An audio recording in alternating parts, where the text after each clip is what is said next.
नमस्कार, welcome to my YouTube channel. आज हम बात करेंगे घर की। सभी लोग एक अपना सुंदर सा घर बनाना चाहते हैं, तो मैं ये कहूँगी कि जब भी आप अपने घर बनाने का प्लान करें तो आप अपनी एक नोटबुक में नोट करें कि आपकी क्या क्या रिक्वायरमेंट है और आपके घर में फैमिली में कितने मेंबर हैं और उस घर को कितने लोग यूज़ करने वाले हैं। आपके बच्चे हैं तो वो छोटे हैं, कितने छोटे हैं, टीनेजर है, अडल्ट हैं या फिर बहुत छोटे हैं, तो उनकी ज़रूरतों को भी ध्यान में रखते हुए आप एक नोटबुक में ये सब लिखिए कि आपको क्या क्या चाहिए। अगर आप ये सब बातें अपने नोटबुक में पहले से ही नोट कर लेंगे और फिर किसी आर्किटेक्ट या इंटीरियर से अपने डिज़ाइन करवाते हैं घर का, तो आपके लिए वो घर और ज़्यादा यूज़फुल होगा।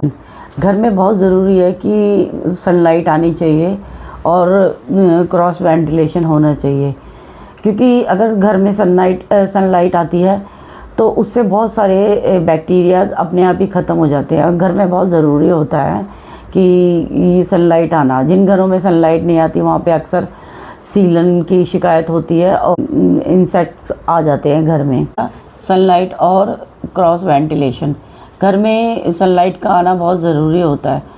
मैंने कई घरों में देखा है कि बिना लाइट जलाए हुए ना तो वो अपने रूम में आ सकते हैं, ना उस कुछ काम कर सकते हैं, ऐसे ही ना वो किचन में बिना लाइट के कुछ काम कर सकते हैं। तो घर में एक लाइट का और क्रॉस वेंटिलेशन होना बहुत ज़रूरी है।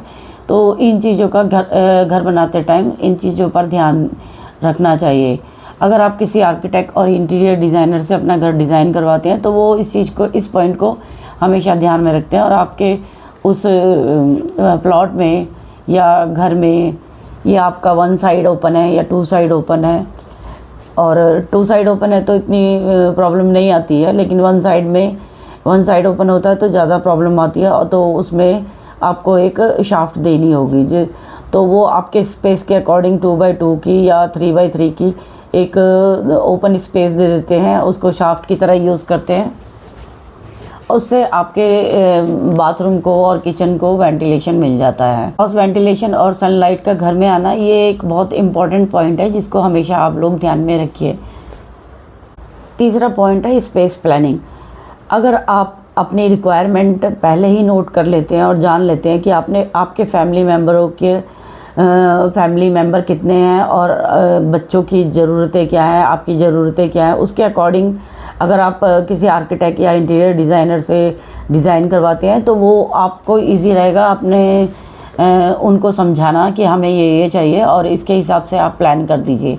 तो वो आपके अकॉर्डिंग प्लान और डिज़ाइन कर देंगे और इससे आपका घर डिज़ाइन किसी आर्किटेक्ट या इंटीरियर डिज़ाइनर से डिज़ाइन करवाने से ये होगा कि आपका घर भी आपके जो आपकी ज़रूरतें हैं उसके हिसाब से बनेगा और प्लस वो घर आपके लिए स्पेसफुल भी होगा और यूज़फुल भी होगा, जिसमें कि आपकी रिक्वायरमेंट पूरी की पूरी फिलफुल होती है। स्पेस प्लानिंग का मतलब ये होता है आपका घर छोटा है चाहे बड़ा है, अगर आप उसे डिज़ाइन करवाते हैं इंटीरियर या आर्किटेक्ट से तो वो आपके घर को ज़्यादा यूज़फुल बनाते हैं और आपकी रिक्वायरमेंट भी फुलफ़िल हो जाती हैं और घर भी सुंदर और यूज़फुल बन जाता है। मैंने बहुत लोगों का देखा है कि घर तो उनका बड़ा होता है लेकिन उनका प्रॉपर प्लेसिंग नहीं हो रखी होती, तो घर कम कबाड़ खाना ज़्यादा दिखता है। नीड्स के अकॉर्डिंग प्लान करवाएंगे तो वो ज़्यादा स्पेसफुल होगा और आपको यूज़फुल भी उतना ही होगा और फर्नीचर प्लेसिंग और आपकी स्टोरेज वगैरह को अच्छे ढंग से, घर छोटा हो या बड़ा हो लेकिन वो एक प्रॉपर तरीके से अरेंज होना चाहिए, तभी वो खूबसूरत और यूज़फुल होता है। अगर आप अपनी रिक्वायरमेंट को नोट कर लेते हैं और किसी आर्किटेक्ट या इंटीरियर डिज़ाइनर को बताते हैं कि हमारी ये रिक्वायरमेंट है, तो वो आपके अकॉर्डिंग ही आपके घर को डिज़ाइन करेंगे, आपके बजट के अकॉर्डिंग, आपकी ज़रूरतों के अकॉर्डिंग वो आपको उसी तरीके से डिज़ाइन और प्लान करके बताएंगे, जिससे कि आपका घर आपके लिए ज़्यादा यूज़फुल होगा और उतना ही सुंदर भी होगा। चौथा सबसे ज़्यादा इम्पोर्टेंट जो पॉइंट है वो है स्टेयरकेस। जब भी आप अपना घर प्लान करवाते हैं तो स्टेयरकेस के ऊपर भी ज़रा अच्छे ढंग से ध्यान दीजिए। कई घरों में देखा है बहुत छोटे छोटे स्टेयरकेस बनाते हैं, जिससे कि सामान लाने और ले जाने में बहुत दिक्कत होती है। और स्टेयरकेस ऐसा नहीं है कि जो बार बार ही, या घर भी ऐसी चीज़ नहीं है कि जिसे आप बार बार ही चेंज करें या बार बार ही बनाएं। अगर वो एक बार ही प्लानिंग से बन जाता है तो वो आपके लिए बहुत यूज़फुल भी होता है और इससे आपका पैसा भी कम वेस्ट होगा। स्टेयरकेस की भी एक प्रॉपर डिज़ाइनिंग होती है, और अगर आप प्रॉपर डिज़ाइनिंग के हिसाब से डिज़ाइन करवाएंगे तो वो आपके लिए ज़्यादा यूज़फुल होगा। अगर आप छोटे साइज़ का स्टेयरकेस बनवाते हैं तो आपको सामान लाने और ले जाने में दिक्कत होगी, लेकिन एक जो मिनिमम साइज़ है उसके हिसाब से तो आपको बनाना ही चाहिए। और करते टाइम ध्यान रखना चाहिए उसके साइज़ का, कि ज़्यादा छोटा ना बने। अगर आप ज़्यादा छोटा स्टेयरकेस बनाते हैं तो आपको दिक्कत होगी और सामान लाने और ले जाने में भी दिक्कत होगी। मोस्टली लोग बाग ना स्टेयरकेस को बहुत सोचते हैं कि अननेसेसरी है वो, और उसको कम से कम प्लेस में ही डिज़ाइन बनाने की कोशिश करते हैं। लेकिन मैं आप लोगों से कहूँगी कि आप जब भी अपने घर का प्लान डिज़ाइन करें, स्टेयरकेस को बनाते टाइम उसके साइज़ को ध्यान में रखना बहुत इम्पॉर्टेंट है।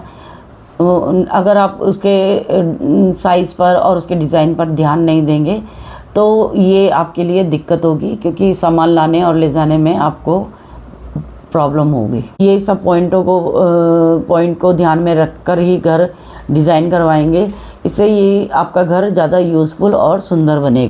5th पॉइंट है डोर और विंडो। अगर आप किसी आर्किटेक्ट से अपना घर डिज़ाइन करवाते हैं तो वो डोर और विंडो की प्लेसिंग करके देता है, प्लस आपको एसी के भी पॉइंट प्लेस करके देगा, जिससे कि आपके लिए और ज़्यादा इजी होगा। आर्किटेक्ट या इंटीरियर डिज़ाइनर से अपना घर डिज़ाइन करवाएंगे तो वो प्लान करके देगा आपको डोर और विंडो, और प्लस वो एसी या कूलर की जो भी पॉइंट आपको चाहिए होंगे वो भी मेंशन करके देंगे। अगर आप खुद से भी बनाते हैं तो भी इन चीज़ों का ध्यान रखें कि डोर और विंडो के साइज़ ठीक होने चाहिए। डोर और विंडो की डिज़ाइनिंग भी उतनी ही इम्पॉर्टेंट है जितनी कि घर की होती है। अगर आप सही जगह पे डोर या विंडो प्लेस नहीं करते हैं तो उससे घर आप ज़्यादा यूज़फुल नहीं बना सकते। तो इसलिए आप किसी आर्किटेक्ट या इंटीरियर डिज़ाइनर से डिज़ाइन करवाते हैं तो वो आपको सही जगह पे प्लेस करके देंगे, और उनका साइज़ भी वो आपके घर के अकॉर्डिंग ही बना कर देंगे। प्लस ये कि आपको एसी लगवाना है या कूलर लगवाना है तो वो आप उनको बता देंगे तो वो उनकी भी प्लेसमेंट सही जगह पर कर देंगे, प्लस वो आपको स्विच और सॉकेट का भी पॉइंट्स दे देंगे। 6th पॉइंट है वास्तु। अगर आप वास्तु में इंटरेस्टेड हैं तो आप आर्किटेक्ट और इंटीरियर डिज़ाइनर को बोलकर अपने घर का डिज़ाइन वास्तु के अकॉर्डिंग करवा सकते हैं। और ये जितने भी पॉइंट मैंने आज आप लोगों के साथ डिस्कस किए हैं, घर बनाते टाइम आप इन पॉइंटों का ध्यान रखेंगे तो आपका घर सुंदर और यूज़फुल बनेगा। तो चलिए मिलते हैं अगले वीडियो में, और अगर आपको मेरी वीडियो पसंद आई तो लाइक, शेयर और सब्सक्राइब कीजिए। और अगर आपको कुछ पूछना है तो आप कमेंट बॉक्स में जाकर मुझसे पूछ सकते हैं। तो चलिए मिलते हैं नेक्स्ट वीडियो में, घर को ब्यूटीफुल और यूज़फुल बनाते हैं। वीडियो पसंद आई तो लाइक, शेयर और सब्सक्राइब कीजिए। और अगर आपको कुछ पूछना है तो आप कमेंट बॉक्स में जाकर मुझसे पूछ सकते हैं।